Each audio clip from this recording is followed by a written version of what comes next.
আপনারা আওয়ামী লীগের সময় ক্ষমতায় থাকতেও কমেন্টস বক্স চালু রাখতে পারতেন না, আজও রাখেন না। কোন হীনমন্যতায়? মানুষকে ভয় পান, জনগণকে ভয় পান? যদি তাই হয় তাহলে আপনার অর্জনটা কি, বীরত্বটা কি? আমরা ভয় পাই না।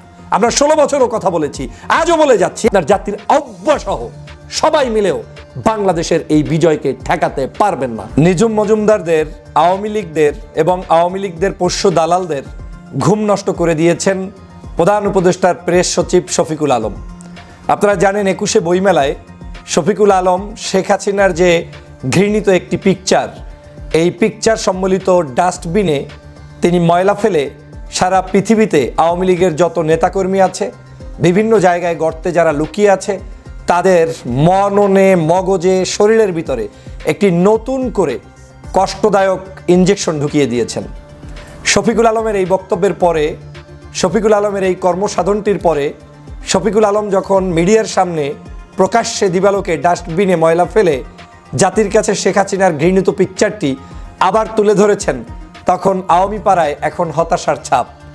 নিশ্চয়ই আপনারা জানেন বাংলাদেশের আওয়ামী লীগের পেইড এজেন্ট এবং আওয়ামী লীগের বিভিন্ন ধরনের অর্থ সম্পদ লোপাটকারী যেই সকল ব্যক্তিরা রয়েছেন, যাদেরকে ছাপাই গিয়ে বিভিন্ন সময় যারা বিতর্কিত হয়েছেন, আওয়ামী লীগের আমলে যারা অনলাইনে অ্যাক্টিভিস্ট হিসাবে কাজ করতে গিয়ে বাংলাদেশের প্রখ্যাত ইসলামিক স্কলারদেরকে বিতর্কিত করেছেন, বাংলাদেশের বিখ্যাত রাজনৈতিক দলগুলোকে বিতর্কিত করেছেন, বিএনপি, জামাত, চরমনাই সহ এমনকি বাংলাদেশের আরও ছোট ছোট রাজনৈতিক দলকে যারা নিয়মিত কটূক্তি করতেন, তার মধ্যে অন্যতম এই নিজুম মজুমদারের এখন ঘুম নষ্ট হয়ে গিয়েছে। মজুমদার এখন শুরু করে দিয়েছেন এই শফিকুল আলমকে পৃথিবীর যেখানেই পাবেন সেখান থেকে নিজুম মজুমদার নাকি খুঁজে বের করে শাস্তি নিশ্চিত করবেন। একমাত্র একজন ব্যক্তি যার কোনো রেহাই নাই, নিজুম মজুমদারের ভাষ্য অনুযায়ী বাংলাদেশের কিছু কিছু ব্যক্তিদের তালিকা যারা কোনোদিন মুক্তি পাবে না, যারা কোনোদিন মাপ পাবে না, যারা কোনোদিন ক্ষমার অযোগ্য, যাদেরকে ক্ষমা করবেই না, সে পৃথিবীর যে প্রান্তেই থাকুক তাকে টেনে এনে তারা শেষ করবে, খেয়ে ফেলবে, মেরে ফেলবে, কিংবা তার ভাষ্য অনুযায়ী কোনো রেহাই তাদেরকে দিবে না। তার মধ্যে একজনের নাম এই নিজুম মজুমদার প্রকাশ করেছেন, তিনি হচ্ছেন শফিকুল আলম। কেন প্রকাশ করেছেন? এই শফিকুল আলম কি শেখ হাসিনার মতো খুন করেছেন, মানুষ মেরেছেন, গুম করেছেন, হত্যা করেছেন, কিংবা শেখ হাসিনার সন্তানরা যেভাবে ধর্ষণ করেছে, বিভিন্ন জায়গায় মানুষদেরকে নিপীড়ন করেছে, তা করেছেন? না, শুধু একটি কাজ করেছেন, সেটা এই ঘৃণিত ছবির উপরে ডাস্টবিন বানিয়ে সেই ডাস্টবিনে ময়লা ফেলেছেন এই শফিকুল আলম। এ কারণে আজকের এই শফিকুল আলমের উপরে নিজুম মজুমদারের এত ক্ষোভ। কিন্তু নিজুম মজুমদার যখন জোর গলায় বলছেন পৃথিবীর যে প্রান্তে থাকুক শফিকুল আলম তাকে ডেকে এনে তিনি শাস্তি নিশ্চিত করবেন, তখন এই নিজুম মজুমদার কিন্তু বাংলাদেশের কোনো প্রান্তেই অবস্থান করছে না। এই 64,000 বর্গমাইল, 56,000 বর্গমাইলের কোনো প্রান্তে তাকে খুঁজে পাবেন না। চট করে আশা নেত্রী শেখ হাসিনার মতো করে চট করে ঢোকার জন্য কোনো প্রিপারেশন নিয়ে নিজুম মজুমদার কিন্তু বসে নেই। তিনি কিন্তু সেই সুদূর বিদেশে বসে সেখান থেকে হুঙ্কার দিচ্ছে কি, যে আজকের এই শফিকুল আলমকে যেখানেই থাকুক দেশে এনে আজ হোক কাল হোক মৃত্যুর আগে নাকি তার বিচার করবে। আমি শুধুমাত্র একটা এক্সাম্পল দিতে চাই। বাংলাদেশের বীর কয়েকজন ব্যক্তি ছিলেন যারা আজও বাংলার মানুষের কাছে যখন কথা বলতে আসে, বক্তব্য দিতে আসে, তখন তাদের বক্তব্যগুলো শোনার জন্য লক্ষ লক্ষ মানুষ চাতক পাখির মতো বসে থাকে।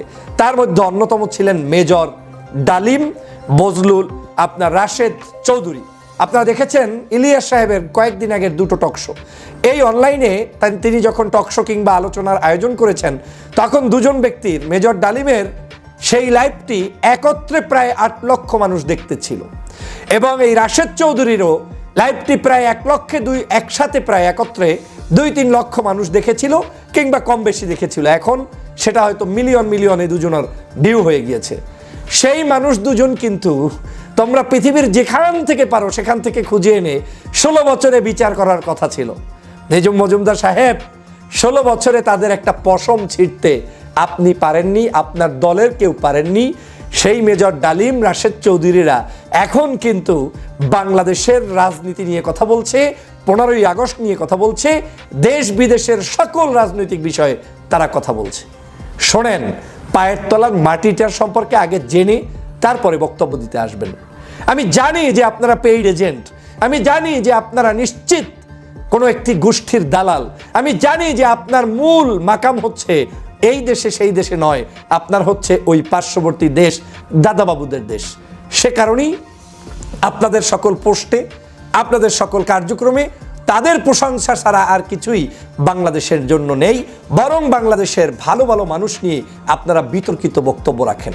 আমি মজুমদার সাহেবকে বলতে চাই, নিজুম মজুমদার সাহেব, আপনি আমার টকশো কলিগ, আপনি আমার বয়সের সিনিয়র, আপনার সাথে বহু টকশো করেছি, কিন্তু আজকের আপনার এই বক্তব্যটা শোনার পরে আমার মনে হয়েছে আপনার কাছে এই মেসেজটা যাওয়া খুবই জরুরি, যে আপনি যখন হুঙ্কার দিচ্ছেন পৃথিবীর যেখানে হোক সেখান থেকে আনবেন, তো পৃথিবীর সবচাইতে গোল্ডেন টাইম পাস করেছে আওয়ামী লীগ গত 16 বছর, কিছুই করতে পারেন নাই। পৃথিবীর বহু প্রান্ত থেকে আমার মতো ক্ষুদ্র মানুষকে আপনারা উঠিয়ে এনে তারপরে গুম করতে চেয়েছেন, বাংলাদেশে যাওয়ার জন্য হুঙ্কার দিয়েছিলেন, কিছুই করতে পারেননি। রাখে আল্লাহ মারে কে আপনার নেত্রী বলতো, আজ তাই প্রমাণ হয়েছে বাংলাদেশে। জুলুম, অত্যাচার, নিপীড়ন, নির্যাতনের জবাব দেশের জনগণ দিয়েছে। আমি যখন আপনার সাথে টকশো করতাম, আপনি আমাকে অনেক ভাষায় অনেকভাবে টকশোর সৌন্দর্যতাই বলেন সেখানে গায়েল করার চেষ্টা করতেন, আমিও হয়তো আপনাকে অনেকভাবে আমার জায়গা থেকে জবাব দেওয়ার চেষ্টা করতাম। এটা আর্ট, সৌন্দর্যতা, আমি রেসপেক্ট করি, দ্যাট ইজ ফাইন।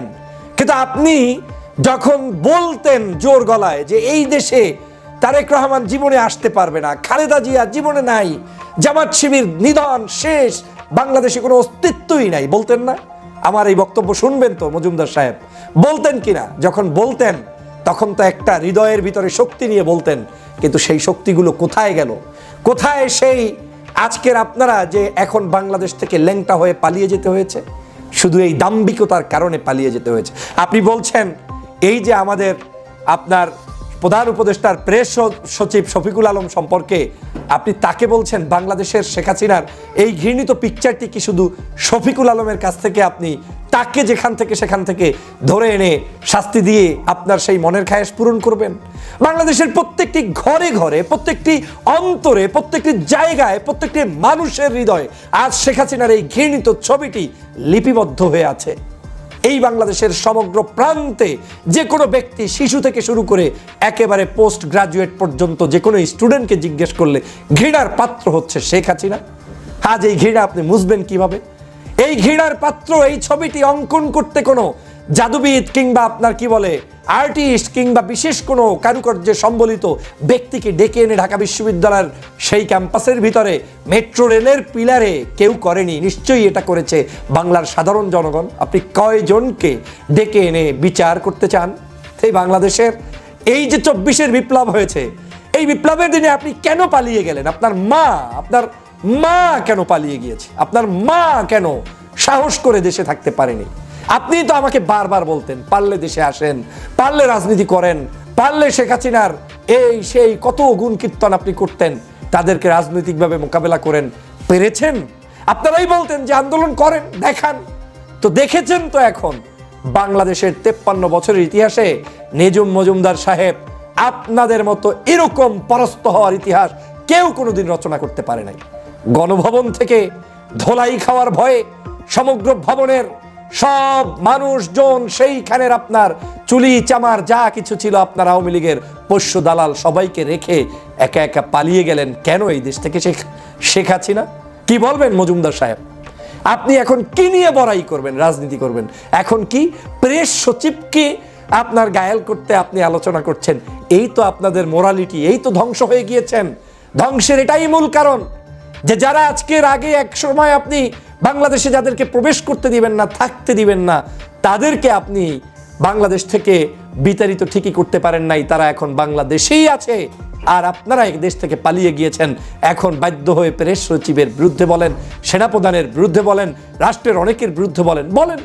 কিন্তু ওই অনেকেই বলে যখন কেউ গলা ঝাপটি ধরে রোদের ভিতরে থাকে, উপরে যে থাকে তিনি নিচের লোককে বলে আমি তোমার উপরে, আর নিচের লোক বলে সমস্যা নাই আপনি উপরে আছেন, গায়ে রৌদ্র আপনার গায়ে লাগে। নিজুম মজুমদার সাহেব আপনার দশা হয়েছে তাই। এখন নিচে পড়ে গিয়েছেন, উপরের লোকটিকে আপনি বলছেন রৌদ্র তোমার গায়ে লাগছে, আমার গায়ে না। এই উদাহরণ সৃষ্টি আপনারা এখন করতে পারছেন। নিজুম মজুমদার সাহেব বাংলাদেশের মানুষের ষড়যন্ত্র করে রাজনীতি হয় না, স্টেট ফরওয়ার্ড রাজনীতি থাকতে হয়, আদর্শ রাজনীতিবিদ হতে হয়। আজ আওয়ামী লীগ কী কারণে ধ্বংস হয়েছে সেটাকে আপনারা জাতির কাছে আনার চেষ্টা করুন। আপনি ভিডিওতে বলছেন বাংলাদেশে যা হয়েছে এটা একটা ষড়যন্ত্র, জামাত, তারপরে কি আরও নামটা উল্লেখ করে বিএনপি টিএনপির ষড়যন্ত্র, সব বিরোধী মতের মানুষরা করেছে। বাহ, গত 16 বছর মানুষের ভোটের অধিকার কেড়ে নিয়ে, মানুষের অস্তিত্ব নষ্ট করে দিয়ে, বাংলাদেশের মানুষদেরকে বারবার রাজাকার নামে উত্থাপিত করে তাদেরকে চরম মাত্রায় বাংলাদেশের ইতিহাসকে বিকৃত করেছেন। মজুমদার সাহেব মনে নেই?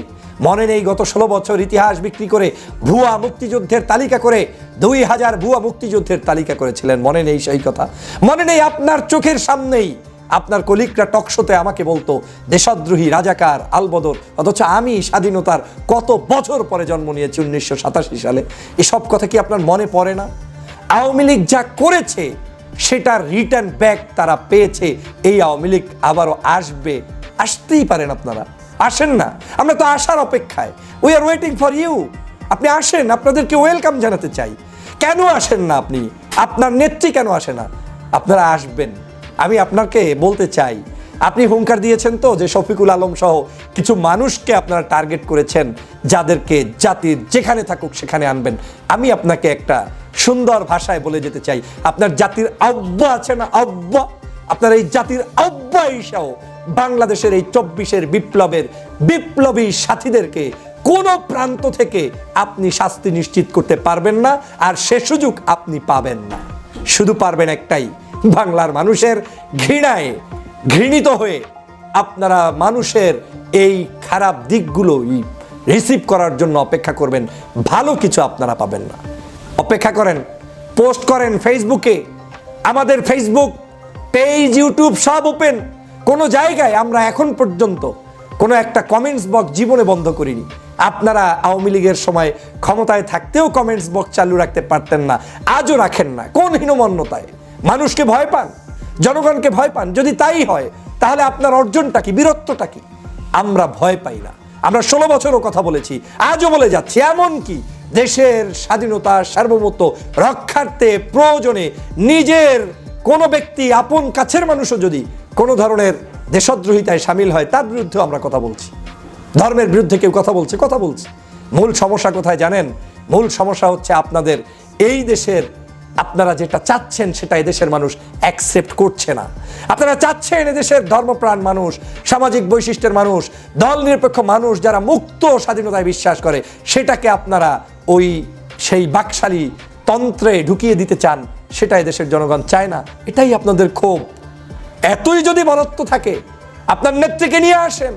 আপনি এখনো যখন ভিডিও করেন বলছেন মাননীয় প্রধানমন্ত্রী। কার প্রধানমন্ত্রী? শুধু আপনার প্রধানমন্ত্রী হতে পারে। আপনি একজন লয়ার, আপনি বলছেন মাননীয় প্রধানমন্ত্রী। কিসের প্রধানমন্ত্রী? আবার আপনি বলছেন ইনুস সরকারের, ইনুসের লোকেরা, লুটেরা দেশটাকে দখল করেছে। তাকে দখল হয়ে গেলে, যুদ্ধ হয়ে গেলে, আপনার ভাষায় যদি কোনো কিছু কেউ নিয়ে নেয়, নেয়ার পরে যে গভর্নমেন্ট আসে সেটাকে মানুষ মেনে নেয় না, যারা আগে ছিল তাদেরকে মেনে নেয়? আপনারা এখনো বাচ্চাদের মতো আওয়ামী লীগের পেজে লেখেন প্রধানমন্ত্রী, বিদেশে ট্রাম্পের কাছে চিঠি লেখেন, সেখানে প্রধানমন্ত্রী, লাইভ করেন, সেখানে আপনাদের এই যে টাউট কি বলে, আরাফাত, যার হিরো আলমের সাথে নির্বাচনে ঠক ছিল, সেই টাউট আরাফাতকে আপনারা বলেন তথ্যমন্ত্রী। এভাবে করে আপনারা বিকৃত ইতিহাস জাতিকে দিচ্ছেন, কিন্তু আপনার বিবেকে ধরে না যে আপনারা আইনগতভাবে দেশ থেকে বিতাড়িত হয়ে নিজে পালিয়ে গিয়েছেন। আপনাকে একটা প্রশ্ন রেখে যাই, নিজুম মজুমদার ভাই, প্রিয় ভাই, আমার প্রিয় বড় ভাই, আপনি কি পারবেন যে একজন ব্যক্তি না বলে বাংলাদেশ থেকে পালিয়ে গিয়েছে, কত দিনের জন্য শেখ হাসিনার ছুটি আপনি মৌকুব করতে পারেন? তাকে কতদিনের জন্য আপনি ছুটি দিতে পারেন? কতদিন তিনি বিদেশে থাকতে পারে বলেন না আমাকে? কতদিন এক নাগারে বাংলাদেশের রাষ্ট্রপতির কাছে কোনো কিছু না দিয়ে তিনি এরকম পালিয়ে থাকতে পারেন? তারপরে তাকে আবার প্রধানমন্ত্রী বলছেন। লজ্জা হওয়া উচিত। সেইম নিজুম ভাই, সেইম। পারবেন না, কিচ্ছু পারবেন না। চ্যালেঞ্জ দিলাম, আজও দিয়ে গেলাম, আপনার জাতির অব্যসহ সবাই মিলেও বাংলাদেশের এই বিজয়কে ঠেকাতে পারবেন না ইনশাআল্লাহ। Subscribe to my channel.